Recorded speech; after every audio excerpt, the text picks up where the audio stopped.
Tonight's story, The Smile That Wins, tells how a young private detective was pitted against that cunning and unscrupulous element of society known as the English aristocracy, but won through to love, fame and fortune in an adventure that began with the affair of the missing Celia.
This is exciting.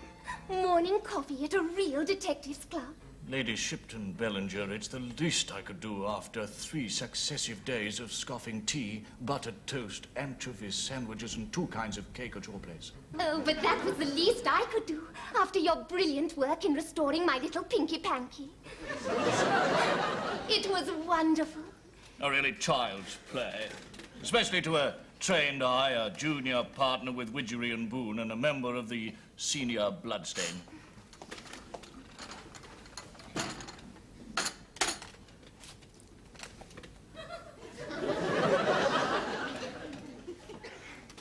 You know, I half-guessed your profession the moment I saw you. Something, that air of brooding, inscrutable melancholy. I felt you must be either a romantic poet or a detective. I've no talent for verse. Mulliner's the name, Ratiocination the game. Luckily for me, I was so grateful. In fact, I could hardly express my true feelings with a mere anchovy sandwich. Nor I, Lady Shipton Bellinger, Lady Millicent. And I must warn you that I now intend to make a formal statement and to put to you certain questions which, of course, you are not obliged to answer. Oh, but Adrian, I want to answer. And the answer is yes, my darling. Yes, I do love you. Why did you take so long to ask? I'd have told you 3 days ago. Millicent, then, as with me, it was love at first sight between 11:15 and 11:25. On or about the 29th out. All my life, Adrian, I've been used to brainless juveniles, eking out their meager eyesight with monocles. Spent forces socially once they fetched you a lemonade and asked if you hunt. To meet a man like you, grave and keen-eyed, speaking fluently of fingerprints, psychology, and the underworld. Oh, what effect do you think it had on me? Yes, pretty stupendous, I should imagine. So I can take it, can I, that we are engaged? You can, my dearest. But for me, it can never be. What? It's my father. He forbids it. I anticipated your proposal and spoke to him last night. When I told him I loved you, he said pooh quite a number of times. And added that he'd never heard such dash nonsense in all his puff. And there's another thing. Sir Jasper Addleton, OBE. The financier? Yes. Father wants me to marry him. Isn't it awful? This needs thinking about. Duty calls for the rest of the week, but I'll consult your father on Saturday, my day off. Oh, that will be too late, my darling. Father's taking me away for a weekend visit to Sussex. Oh, can't you confront him today? I'm afraid not, my love. Even now, Mr. Widgery, my superior, is waiting to brief me for this afternoon's assignment. And what a cruel twist of ironic fate that assignment is. A society wedding, Milliner. That means a close watch on the wedding presents at the reception. The place will be packed with villains. How are they going to get in, sir? By invitation, of course. Pardon? I mean the guests. The flower of English aristocracy. And also crooked, they'll have to bury them with corkscrews. Surely you exaggerate, sir. Exaggerate? Man, do you not know the widespread moral turpitude rampant among the nobility and landed gentry of this country? Let me tell you, there are dukes, earls... My fiancé's father is the 5th Earl of Brangbolton. You have my sympathy. The fact is, if you jab a pen anywhere in the pages of Debrett, you'll find it piercing the name of somebody with a conscience as tender as a sunburned neck. They're all the same. Dukes, earls, viscounts, baronets. What about OBEs? They want watching. My fiancé's fiancé is a baronet and an OBE. Your fiancé's what? Yeah, the engagement is somewhat unilateral at the moment. See what I mean? Devious, the lot of them. Now, cut yourself well out of it, laddie, and get back to duty. Off to that reception. But try and brighten up a bit first, man. You've the face of a pallbearer that heard bad news 10 years ago and never got over it. Some people call it an air of brooding, inscrutable melancholy. Yes? Well, I call it an air of something the cat dragged in. I suppose you think it's evidence of a great soul. Actually, it's evidence of chronic dyspepsia, sir. I've suffered with it since I was a child, and it's been getting worse since lunchtime. Well, do something about it. Go to the reception glowering like that, and any fool could tell you're a detective. You look like Sherlock Holmes with his fiddle stolen. Yeah, I'll go and see a specialist on the way, sir. Well, if you've a mind for that, there's a good man I know in Devonshire Place. Devonshire Place. Well, I should be able to find Devonshire Place. That man is just across the square there.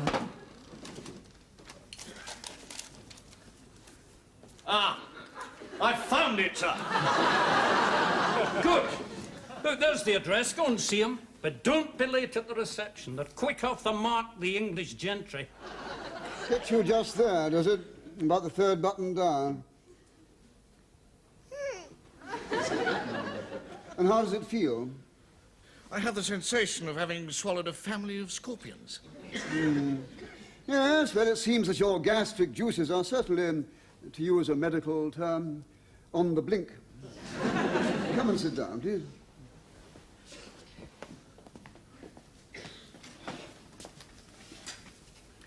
Now, Mr. Mulliner, smile.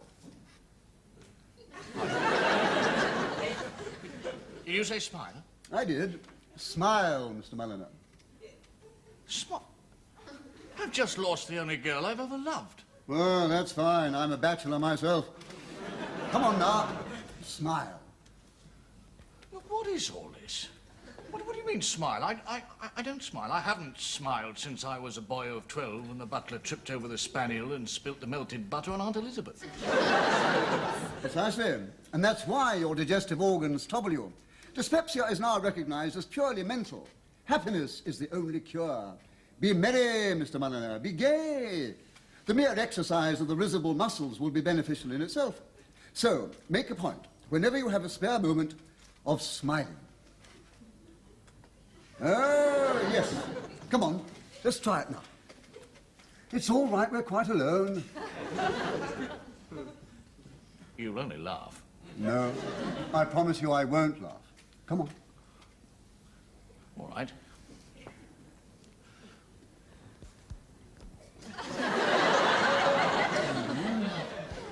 Try it wider.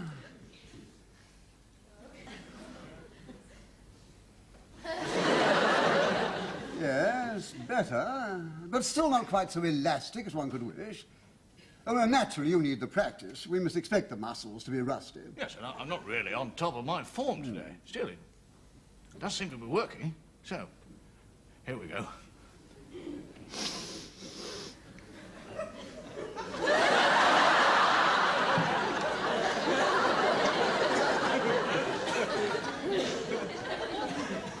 An odd smile, yours, Mr. Mulliner. It reminds me a little of the Mona Lisa's.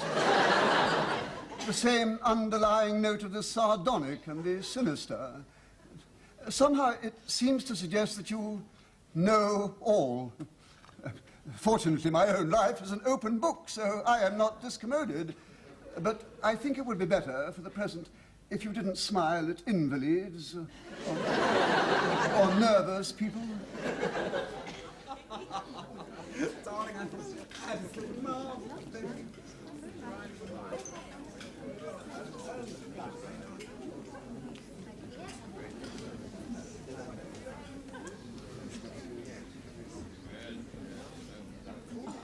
Oh, Millicent.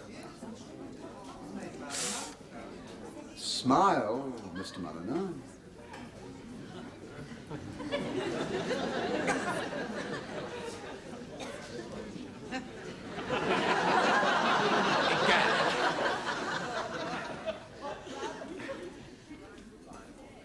How are you, my dear old chap? Oh, I'm fine. Yes, I'm fine now, thank you. Oh, that's fine. That's capital. Splendid. By the way, I fancied I saw you smile just now. Yes, I did smile. You see... Of course I see. Of course, my dear fellow. You detected the joke I was playing on our hostess. All good, clean fun, and one at which nobody'd laugh more heartily than herself.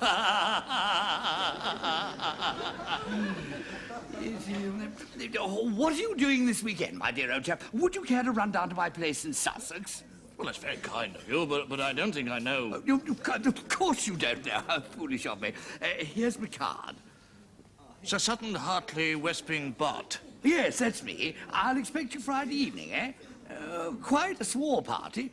Lord Brangbolton and his girl, Sir Jasper Addleton, and a few more. Just loafing about, you know. And a spot of bridge at night. You will come, won't you? Sir Sutton, you may rely upon it. Splendid. There's an excellent train from Charing Cross at 6:10.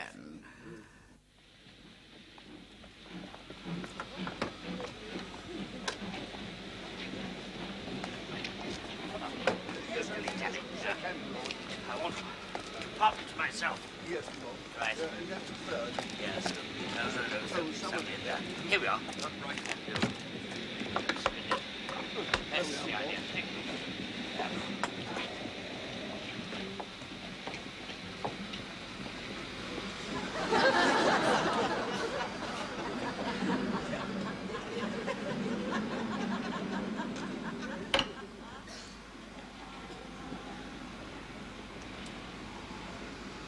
Malaby. Good evening, sir. You've no idea who I am, have you? No, indeed, Mr. Mulliner. That, I take it, is Lord Brangbolton. Yes, sir. Where's Lady Millicent? She's awaiting his lordship at Westping Hall, sir. In that case, I'll travel with him. He'll appreciate the company. If you say so, sir. I do say so, Malaby. I mean, I must have a certain amount of appeal. Otherwise, why would Sir Sutton have invited me, a perfect stranger, down for the weekend? How far away is Westpington? About 2 hours, sir. Oh, fine. That should give me ample time to ingratiate myself with the old buster. See, simply a question of personal magnetism and charisma. And catching the train, sir. Oh. Yes.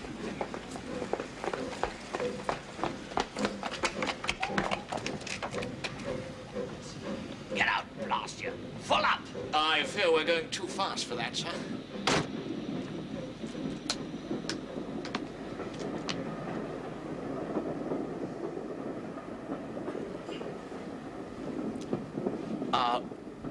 Lord Brangbolton, I believe. Go to hell. I fancy we're to be fellow guests at Westping Hall, sir. And what of it? Well, I mentioned it merely. Oh, I see. Oh, yes. Well, in that case, how about a little flutter? Ever played Persian monarchs? I think not, sir. Oh, it's quite simple. You see, what you do is you bet a quid, or whatever it is, that you can cut a higher card than the other chappie, you see. Well, if you do, you win. If you don't, you don't. Sounds a bit like blind hooky, sir. It is like blind hooky. Very like blind hooky. As a matter of fact, if you can play blind hooky, you can play Persian monarchs. Right, here we go then. There we are. Now, You lost, of course. Father usually does well on trains. £20. But I consider it a sound investment. We parted on the most cordial terms, and I'm hoping to press home my advantage. You didn't tell him you're a detective, did you, my darling?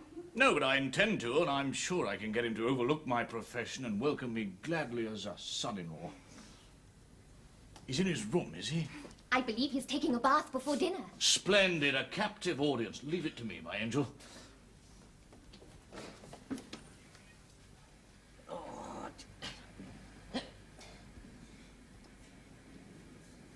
come in! I wonder if I might have a word with you, Lord Brangbolton. You can do more than that. You can help me find the soap. You've lost the soap? Yes, it's missing. Missing? Yeah. I see. Had it here a minute ago, now it's gone. That's strange. Very strange. Makes a fella think a bit, you know, that sort of thing. My own soap, too. Brought it with me. If you could just tell me what occurred, in your own words, and tell me everything, please. One never knows when the slightest detail might not be important. Yeah, I see, yes. Well, let's see now. My name is Reginald Alexandra Montague James Bramfield Tregennis Shipton Bellinger, 5th Earl of Brangbolton.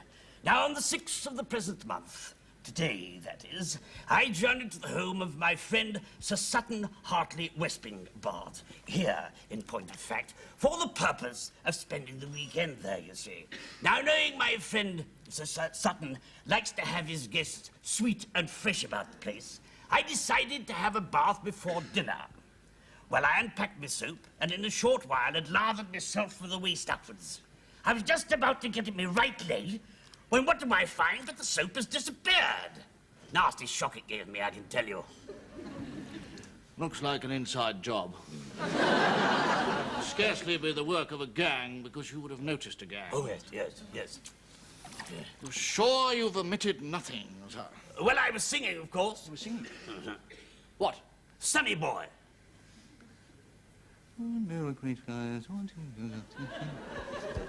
As I suspected. I don't know whether you're aware, sir, but in the singing of that particular song, the muscles automatically contract when you come to the final Sonny boy. You see, it would be impossible for anybody rendering that song with a proper gusto not to force his hands together at this particular point. When there are grey skies, boom, boom, boom, boom, I don't need those grey skies. Boom, boom, boom, boom. I still have you, sonny boy.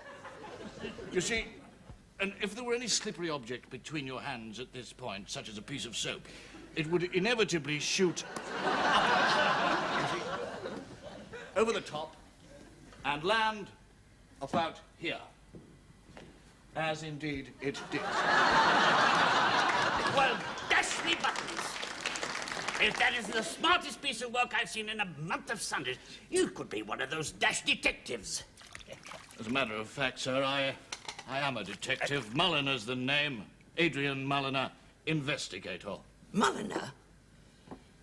You aren't by any chance the fellow who loves your daughter with a passion he can't begin to explain. Yes, indeed, I am, sir, and I'm hoping to receive your consent to the match. Oh, you are you?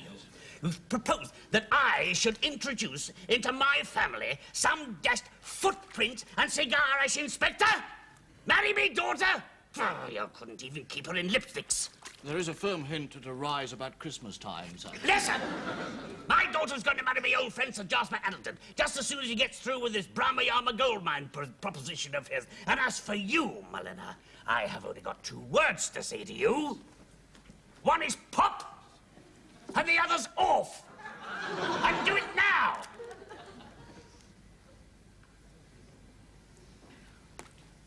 So be it.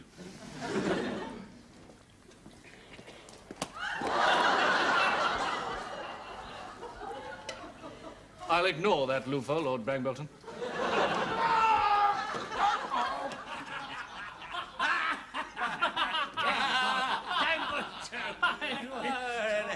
Wonderful story. Enjoy the mutton, Jasper. Eh? Oh, yes, thank you. Excellent, son. Yes, yes. So that's Sir Jasper Addleton. You don't like him, do you, dearest? I watched you glaring at him all through dinner. I don't think you even knew what you were eating. I admit it, my love, I don't like him, but you must agree I have reasonable grounds.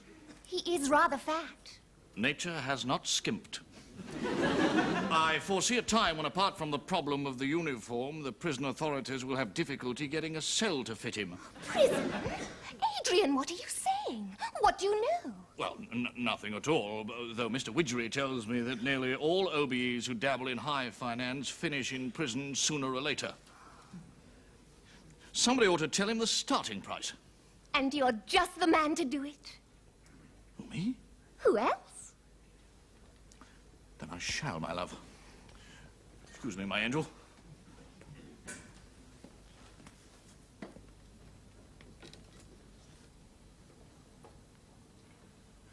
A word with you, Sir Jasper. What do you want? Sir Jasper, do you, ever look in a mirror? Frequently. Do you ever weigh yourself? Often. Do you ever listen while your tailor toils around you with a tape measure, calling out a score to his assistant? I do. Then I must tell you, and I speak in the kindly spirit of disinterested friendship, that you are an overfed old bahunkus. And how you ever got the idea that you were a fit mate for Lady Shipton Bellinger is quite beyond me. It seems to me that skinny young whippersnappers who spend the whole of dinner staring at their elders and betters and gulping their food have little room for criticism. No, we weren't discussing the gulping of food. You'll probably get dyspepsia and serve you right. Never mind dyspepsia. I'll deal with dyspepsia should the need arise. We were discussing you and your absurd pretensions to marriage. Think of the risk of a financier's life. Nice it would be if that sweet young girl were to suddenly get a wire from you telling her not to eat dinner because you'd just started a 7-year stretch at Dartmoor. What?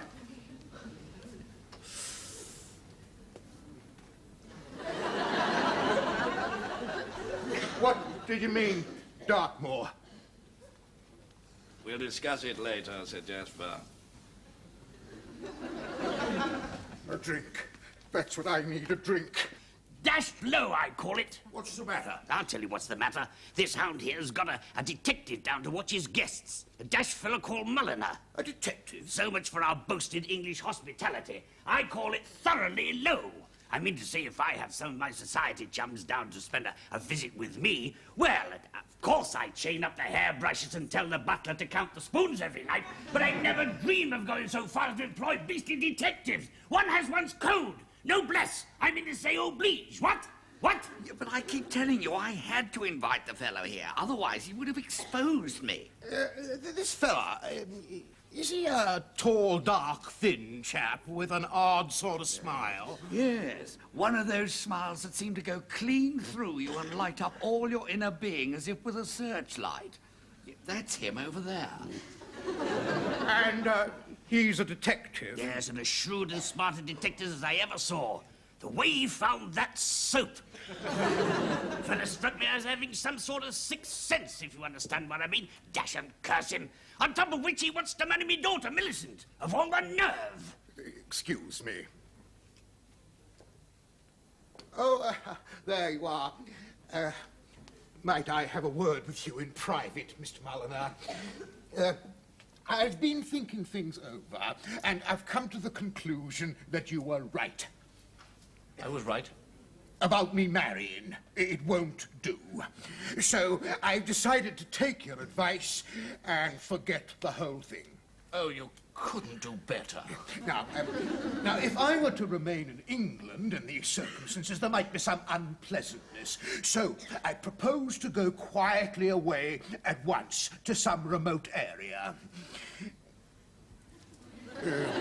Say, South America, for instance. Don't you think I'm right? Oh, certainly. Capital. And there's one other thing. I gather from Brang Bolton that you're anxious to marry Lady Millicent yourself. Well, as by the time of the wedding, I shall probably be in... Well, Kalau is a spot that suggests itself offhand. I should like to give you my little wedding present now. There. Now, remember, not a word to anybody.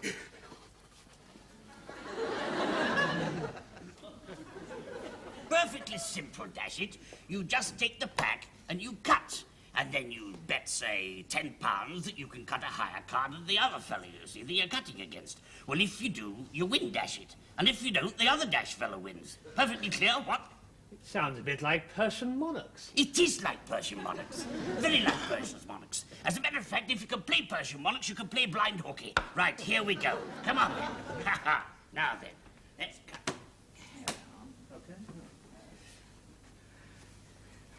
You must be careful, dearest. Father has forbidden me to speak to you.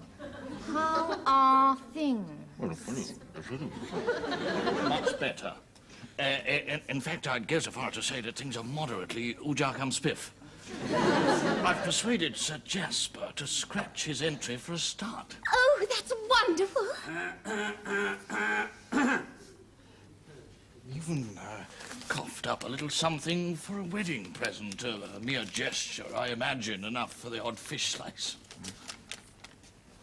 Adrian, this cheque is for £50,000. 50,000 pounds? I can't believe all our troubles are over, my love. Oh, not quite, my dearest. You still have to overcome Father's awful prejudice. I must leave you now. He keeps glancing this way. Let him glance.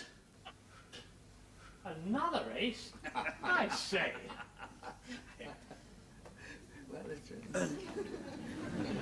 Excuse me a moment, will you, please? Excuse me, might I have a word with you in private, Mr. Mulliner? Now listen to me, Mulliner. Or rather, what is your Christian name? Adrian. Adrian, my dear fellow. Now listen, my memory is not as it used to be, but I have a distinct recollection that I was in my bath before dinner. You said something about wanting to marry me daughter, Millicent. Yes, I did. Yes. Well, you see, I've always felt that the man my daughter married should be a fine, warm-hearted young fellow. like yourself. Oh, thanks very Yes, much. because I saw from your smile just now that you had noticed that I was introducing into that game of blind hooky certain variations, shall we say, inclined to give more interest and excitement, you understand? And I'm sure that you would scorn to embarrass a father-in-law by mentioning any little... Yes, well, to cut a long story short, Adrian, my boy, take Millicent, and with her a father's blessing. Millicent, I'm the happiest man in the world. Oh, do you mind not doing that? I only smiled. I know. The bride! The bride.